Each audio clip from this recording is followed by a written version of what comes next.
पूरे देश के सामने इस तस्वीर को पेश किया कि जो इतने दिनों से जो नारा चल रहा है, एक है तो सेफ है, वो नारा किसके लिए है। आज जो घोटाला, जो रिश्वत हिंदुस्तान के अंदर दी गई, उसका मुकदमा अमेरिका के अंदर न्यूयॉर्क में तो दर्ज हो गया, लेकिन हमारे देश के अंदर अभी तक सरकार ने इस पर कोई कार्रवाई नहीं की। 2200 करोड़ रुपए के लगभग रिश्वत की राशि इस पूरे प्रकरण के अंदर दी गई है, जिसके सारे दस्तावेज वहां पे लगाए गए हैं। और ये पहला वाकया नहीं है, इससे पहले भी कांग्रेस के द्वारा 100 क्वेश्चन पूछे गए थे, लेकिन भारतीय जनता पार्टी की सरकार के द्वारा, प्रधानमंत्री जी के द्वारा एक का भी जवाब देना उचित नहीं समझा गया। आज जिस प्रकार से देश के अंदर घोटाले पे घोटाले हो रहे हैं और उनको दबाया जा रहा है, और विशेष रूप से जो देश की स्वतंत्र एजेंसियां हैं उन पे जिस प्रकार का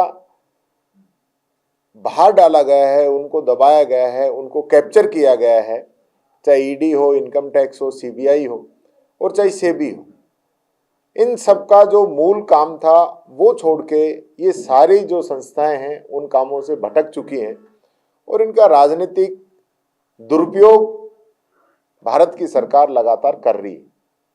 आज ये इतना बड़ा घोटाला है, राहुल गांधी जी ने इस मामले को उठाया है और इसके लिए जेपीसी की जो मांग की है, तो क्या भारत सरकार का ये कर्तव्य नहीं बनता कि वो इस मांग को माने, क्योंकि इसके अंदर उनके भी लोग रहेंगे।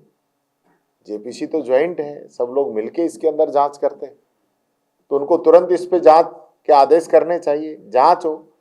और जो लोग दोषी हैं, जो लगातार जो है मार्केट के अंदर इस प्रकार का फ्रॉड करके आम भोली भाली जनता का पैसा लगवाते हैं, निवेशकों का, और फिर उस पैसे को लूट के भाग जाते हैं। यही अडानी जी हैं, जब हिडनबर्ग ने इस पर आरोप लगाए थे तब इन्होंने कहा था कि हम इसको लेकर कोर्ट के अंदर जाएंगे, लेकिन तब से लेकर आज तक तो उसके खिलाफ कोई कार्रवाई की नहीं, न ये कोर्ट के अंदर गए। और उस समय भी निवेशकों के लाखों करोड़ रुपए डूबे। और आज भी ये जो रिपोर्ट कल आई है, कल राहुल जी ने जब प्रेस कॉन्फ्रेंस की है, उसके बाद भी इनके शेयरों में 23% गिरावट आई है। तो जो इस देश के जो लोग हैं, जो निवेश कर रहे हैं, जो शेयर मार्केट के अंदर पैसा लगा रहे हैं, उनका भविष्य क्या होगा। फिर सैकड़ों लोग सुसाइड करते हैं, कर्जे के अंदर डूब जाते हैं, उनका परिवार खत्म होता है। तो ऐसी स्थिति के अंदर मैं कहना चाहूँगा, मेरी भी मांग है, अध्यक्ष जी ने जिस बात को कहा है, हमारे नेता राहुल गांधी जी ने जिस बात को कहा है, उसी बात को लेके पुरजोर हम ये मांग करते हैं, इस पूरे मामले की जेपीसी के द्वारा जांच कराई जाए। जो दोषी लोग हैं, अडानी जी हैं या जिन्होंने रिश्वत दी है या जिन्होंने रिश्वत ली है, उन सब के खिलाफ कार्रवाई हो और भारत सरकार को अपने जो पक्ष है वो इस पे स्पष्ट करना चाहिए और तुरंत इस पे एक्शन लेना चाहिए। यही बात मैं कहना चाहूँगा। धन्यवाद।